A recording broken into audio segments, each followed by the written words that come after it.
Covid నేపథ్యంలో నీతి ఆయోగ్ భేటీ అత్యంత ప్రాధాన్యమైందని AP CM YS Jaganmohan Reddy అన్నారు. ప్రధాని మోడీ అధ్యక్షతన వర్చువల్ పద్ధతిలో జరిగిన 6వ నీతి ఆయోగ్ గవర్నింగ్ కౌన్సిల్ సమావేశంలో అన్ని రాష్ట్రాల సీఎంలు, కేంద్రపాలిత ప్రాంతాల లెఫ్టినెంట్ గవర్నర్లు పాల్గొన్నారు. ఈ సందర్భంగా సీఎం జగన్ మాట్లాడుతూ కోవిడ్ కారణంగా దెబ్బతిన్న దేశ ఆర్థిక వ్యవస్థను గాడిలో పెట్టేందుకు అర్థవంతమైన చర్చ జరగాలన్నారు. భారత్ను తయారీ రంగానికి కేంద్రంగా మార్చాలని కోరారు. రుణాలపై అధిక వడ్డీల భారం, విద్యుత్ ఖర్చులు అధికంగా ఉండడం, భూసేకరణలో ఆలస్యం వంటి అంశాలు తయారీ రంగానికి అవరోధంగా మారాయన్నారు. పీఎఫ్సీ, ఆర్ఈసీ రుణాలపై ప్రభుత్వం ఏడాదికి 10 నుంచి 11% వడ్డీ చెల్లించాల్సి వస్తోందని, తయారీ రంగంలో ముందున్న దేశాల్లో వడ్డీ రేట్లు 2% నుంచి 3% మించి ఉండడం లేదని సీఎం అభిప్రాయం వ్యక్తం చేశారు. పనితీరు కనబరుస్తున్న పరిశ్రమలకు ప్రోత్సాహకాలను అందిస్తున్నామని సీఎం వెల్లడించారు. Esteemed Prime Minister Shri Narendra Modi ji, Honorable Union Cabinet Ministers, Vice Chairman Niti Aayog, participating Chief Ministers, Lieutenant Governors, and other dignitaries. The 6th meeting of the Governing Council assumes great significance in the context of economic upheaval caused by the COVID-19 pandemic. The recent budget has been most reassuring and has provided the necessary impetus to the economy. It is indeed imperative that during these critical times, state governments and central government should explore opportunities to engage in meaningful discussions to adopt a unified approach towards policy formulation for the country's economic revival.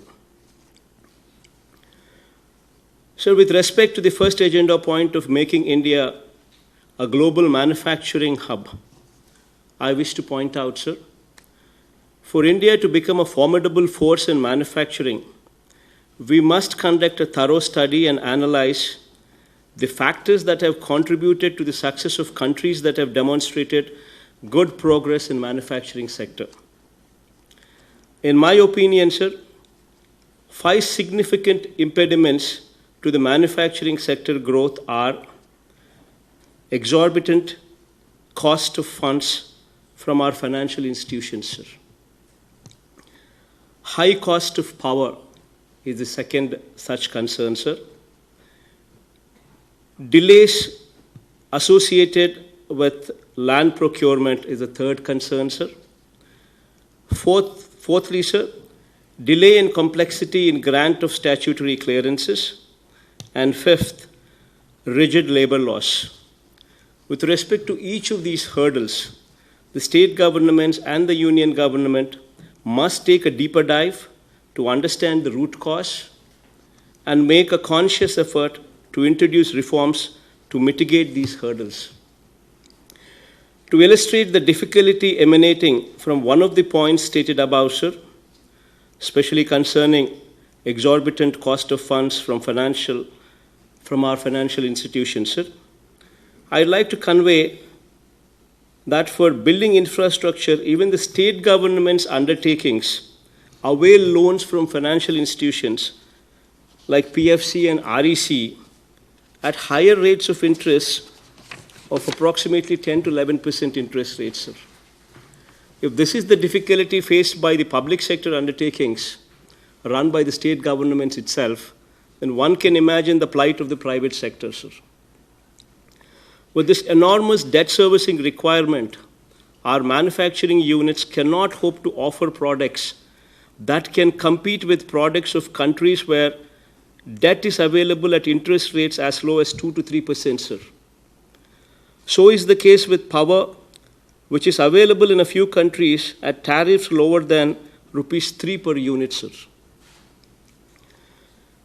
Sir, Andhra Pradesh government is committed to the vision of making Indian manufacturers globally competitive. In compliance and in synergetic with Government of India policy, we are encouraging performance-linked incentive scheme for the new manufacturing industries and also complied with the 229 reforms under District Business Reform Action Plan, sir. So despite my state's commitment to provide a business-friendly environment, sir, the industrialization in my state is yet to gain the required growth momentum, sir. So this is due to several constraints resulting from the unjust and inequitable bifurcation of the erstwhile state of Andhra Pradesh, sir. So the bifurcation which resulted in my state being deprived of Tier 1 city, infrastructure, employment opportunities, and financial resources, sir. So rapid industrialization in my state is possible if only special category status is accorded, sir. This was a commitment made on the floor of the parliament and was a precondition to the bifurcation, sir. So having said this, sir, moving to the second point in the agenda, sir, reimagining agriculture, sir. So this deals with a sector, the agriculture sector, which employs close to 60% of the country's population, sir. And in our state, it employs 62% of the population, sir. So the aim of policy formulation with respect to agriculture and allied sectors should be to mitigate the risks and difficulties faced by farmers, sir. Sir, I wish to draw your kind attention to 5 key policy interventions, sir, which would, in my opinion, provide immense support to this sector, sir.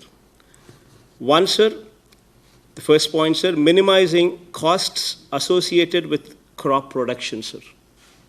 2, ensure availability of quality certified seeds, quality certified pesticides, quality certified fertilizers, sir.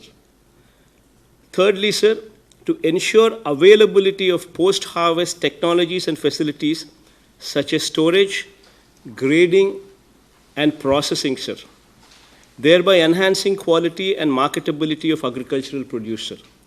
Fourthly, sir, facilitate the farmers to sell his produce at remunerative prices at the farm gate itself, and in the event of lack of market for his produce, to procure the produce through a market stabilization fund, sir, which should be available at the disposal of the state governments. This can be given to the state governments through banks at very low interest rates, sir. Fifthly, sir, given the vulnerability of the sector to vagaries of nature, ensure that the farmer is provided timely compensation for the loss suffered by him. Further, to mitigate the impact of drought, the share of the land under assured irrigation, sir, must be increased. For strengthening the sector and doubling the farmer's income, the above steps are most essential, sir. Given the predominantly agrarian nature of my state, my government has introduced many supporting initiatives.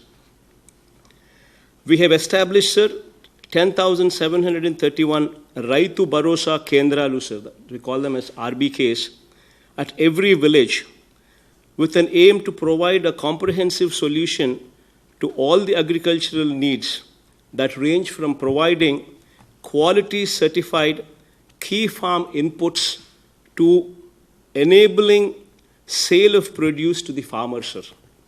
Sir, furthermore, sir, multi-purpose facility centers are being created in co-terminus with RBKs, sir, to provide facilities such as dry storages, drying platforms, godowns, collection centers, cold rooms, primary processing, assaying equipment, and bulk milk cooling units, automatic milk cooling units, and also food processing units also, sir, wherever required.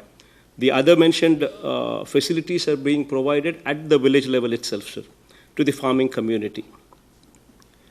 To enhance their income, not only from agriculture, but also from allied activities as well, sir.